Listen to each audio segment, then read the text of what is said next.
இலங்கையின் கல்வி மதிப்பீட்டு முறைமைகளை பரீட்சைகளையும் மையப்படுத்தி அணுகுமுறைக்கு அப்பால் கொண்டு சென்று மாணவர்களின் திறமைகள், படைப்பாற்றல், அனுபவம் சார்ந்த கற்றல் செயல்முறை மற்றும் பரிபூர்ணமான வளர்ச்சியை ஊக்குவிக்கும் வகையில் நவீனமயமாக்கப்பட வேண்டும் என பிரதமர் கலாநிதி அரணி அமரசூரிய தெரிவித்துள்ளார். கொழும்பில் நடைபெற்ற 250வது ஆண்டுகால கல்வி சிறப்பு இலங்கை அமெரிக்கா ஒருவரிடமிருந்து கற்றுக்கொள்ளக்கூடிய பாடங்கள் எனும் தலைப்பில் பகிரங்கமான விரிவுரை நிகழ்வில் கலந்து கொண்டு உரையாற்றும் போதே பிரதமர் கலாநிதி அரணி அமரசூரிய இதனை தெரிவித்துள்ளார்.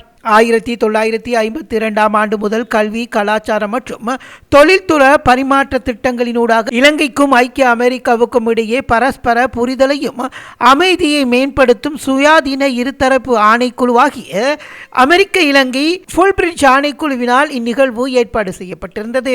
தற்போது நடைமுறைப்படுத்தப்பட்டுள்ள கல்வி சீர்திருத்தங்களின் முக்கிய நோக்கம் கல்வி மற்றும் மதிப்பீட்டு முறைகளின் பரீட்சைகளை மையப்படுத்தி அணுகுமுறைக்கு அப்பால் மாணவர்களின் செயற்பாடுகளை மையமாக கொண்ட அனுபவம் சார்ந்த கற்றல் கற்பித்தல் முறையை அறிமுகப்படுத்துவதே ஆகும் என பிரதமர் தெரிவித்துள்ளார். தற்போதைய கல்வி முறையில் உள்ள சாதகமான அம்சங்கள் நீக்கப்பட மாட்டாது என்பதை வலியுறுத்திய பிரதமர் அம்முறையினூடாக கல்வியல் ரீதியாக வெற்றியடைந்த பல தலைமுறைகள் உருவாக்கப்பட்டுள்ளதாகவும் தற்போது மற்றும் எதிர்கால தேவைகளுக்காக ஏற்ப அதனை நவீனமயமாக்குவதே இச்சீர்திருத்தங்களின் நோக்கம் என்றும் குறிப்பிட்டுள்ளார். ஆசிரியர்கள், அதிபர்கள் மற்றும் பெற்றோரின் டிஜிட்டல் எழுத்தறிவை பலப்படுத்துவதன் முக்கியத்துவத்தையும் பிரதமர் இதன் போது சுட்டிக்காட்டினார். அத்தோடு கல்வித்துறையோடு தொழிற்கல்வித்துறைக்கு சமமான அங்கீகாரத்தை பெற்றுக் கொடுக்க வேண்டியதன் அவசியத்தையும் பிரதமர் வலியுறுத்தினார். கல்வி சீர்திருத்த செயல்முறைக்காக 1 மாத காலமாக கலாநிதி அபேவிக்ரம அவர்களினால் வழங்கிய பங்களிப்பை பாராட்டிய பிரதமர் கல்வி சீர்திருத்தங்களை வெற்றிகரமாக நடைமுறைப்படுத்துவதற்கு சர்வதேச நிபுணத்துவமும் அறிவும் ஒத்துழைப்பும் அத்தியாவசியமானது என சுட்டிக்காட்டினார்.